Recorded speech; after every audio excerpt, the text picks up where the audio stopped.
बहुत समय पहले हरे भरे खेतों और बड़े बड़े पेड़ों से घिरे एक शांत गांव में रामू नाम का किसान रहता था। गांव का नाम था सुंदरपुर। गांव छोटा था, लेकिन वहां के लोग आपस में मिलजुल कर रहते थे।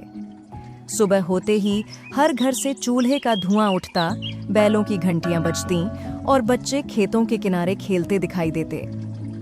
रामू गांव के सबसे मेहनती लोगों में से एक था। उसके पास ज्यादा जमीन नहीं थी, लेकिन वह कभी शिकायत नहीं करता था। उसकी पत्नी गीता बहुत समझदार और मेहनती महिला थी। उनका एक 10 साल का बेटा था, छोटू। छोटू बहुत शरारती लेकिन दिल का साफ लड़का था। हर सुबह रामू सूरज निकलने से पहले उठ जाता। गीता, मैं खेत जा रहा हूँ। रामू ने कंधे पर हल रखते हुए कहा। गीता ने रोटी की पोटली देते हुए कहा, धूप तेज हो तो थोड़ा आराम भी कर लेना। छोटू भागते हुए आया। बाबा, मैं भी चलूं? रामू हंस पड़ा। तू खेत कम जाएगा, आम ज्यादा तोड़ेगा। गांव में एक बहुत अमीर आदमी भी रहता था, सेठ धनराज।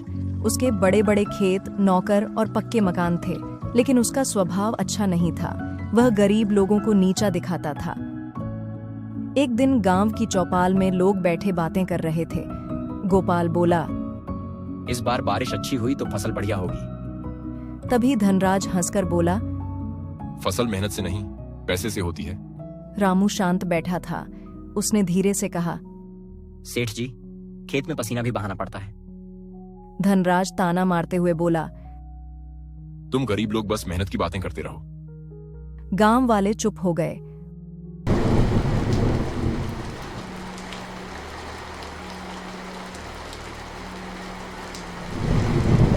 उस रात तेज आंधी आई, बिजली चमकने लगी।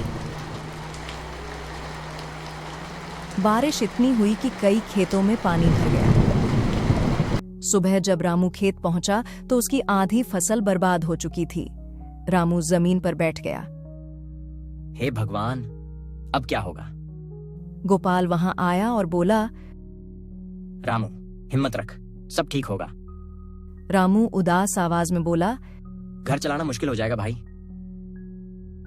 उधर धनराज अपने पक्के घर में बैठा आराम से चाय पी रहा था।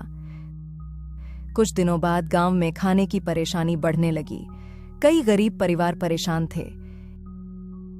एक शाम गीता ने खाली डिब्बे देखते हुए कहा, घर में बस 2 दिन का अनाज बचा है। छोटू मासूमियत से बोला, माँ, कल गुड़ वाली रोटी बनाना। गीता की आंखें भर आईं। रामू ने बेटे की तरफ देखकर मुस्कुराने की कोशिश की। हाँ बेटा, जरूर बनेगी। लेकिन वह अंदर से टूट चुका था। अगले दिन रामू लकड़ी काटने जंगल की तरफ चला गया। चलते चलते वह गांव के बाहर वाले पुराने बरगद के पेड़ के पास पहुंचा। उस पेड़ को लेकर गांव में कई कहानियां मशहूर थीं। लोग कहते थे कि वहां रात में अजीब आवाजें आती हैं। रामू पेड़ के पास बैठकर पानी पीने लगा। तभी उसे किसी की धीमी आवाज सुनाई दी, कोई है, मेरी मदद करो। रामू घबरा गया। उसने इधर उधर देखा, फिर आवाज आई, बेटा, यहाँ नीचे। रामू आगे बढ़ा तो देखा कि एक बूढ़ा आदमी गहरे गड्ढे में गिरा हुआ था। रामू तुरंत बोला, बाबा, घबराइए मत। उसने पेड़ की जड़ पकड़कर नीचे हाथ बढ़ाया। बहुत मेहनत के बाद बूढ़े आदमी को बाहर निकाला।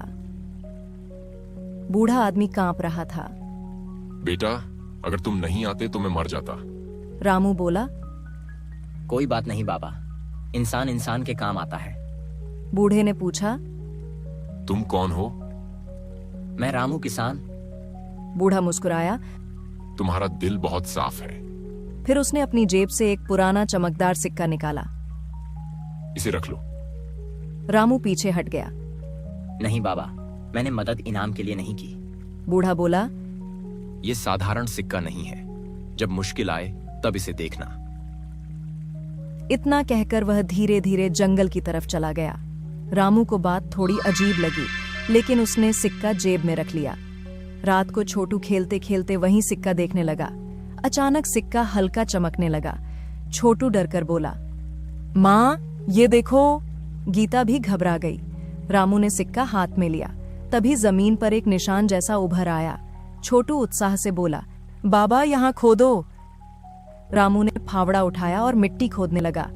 थोड़ी देर बाद फावड़ा किसी लकड़ी की चीज से टकराया। अरे यहाँ कुछ है। धीरे धीरे मिट्टी हटाने पर एक छोटा संदूक निकला। गीता की सांसें तेज हो गईं। रामू ने संदूक खोला। अंदर सोने के सिक्के, चांदी के गहने और कुछ पुराने जेवर थे। छोटू खुशी से उछल पड़ा, बाबा हम अमीर हो गए। लेकिन रामू चुप था। गीता ने पूछा, क्या सोच रहे हो? रामू बोला, ये धन हमारा है भी या नहीं, पहले पता करना होगा। अगले दिन रामू संदूक लेकर गांव के मुखिया के पास पहुंचा। मुखिया ने सारी बात सुनी। रामू, अगर ये किसी का होता तो अब तक कोई दावा कर चुका होता। ये तुम्हारी ईमानदारी का फल है। गांव वाले रामू की तारीफ करने लगे। लेकिन जब धनराज ने यह सुना तो उसकी आंखों में लालच भर गया। वह मन ही मन बोला, जरूर उस पेड़ के नीचे और भी खजाना होगा।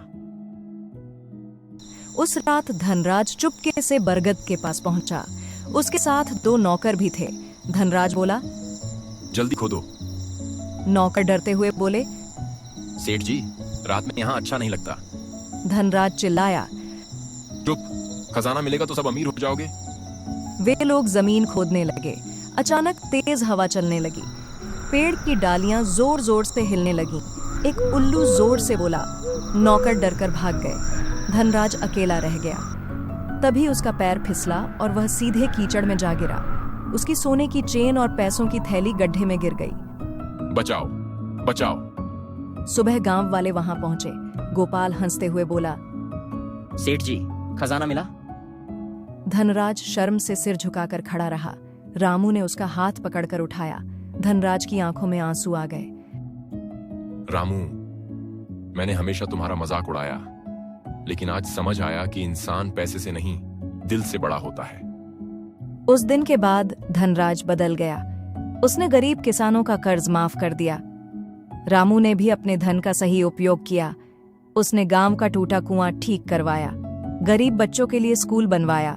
गांव में पहली बार एक छोटा अस्पताल भी बना। धीरे धीरे सुंदरपुर गांव पहले से ज्यादा खुशहाल हो गया। एक शाम छोटू अपने बाबा के साथ खेत में बैठा था। सूरज ढल रहा था। हवा ठंडी चल रही थी।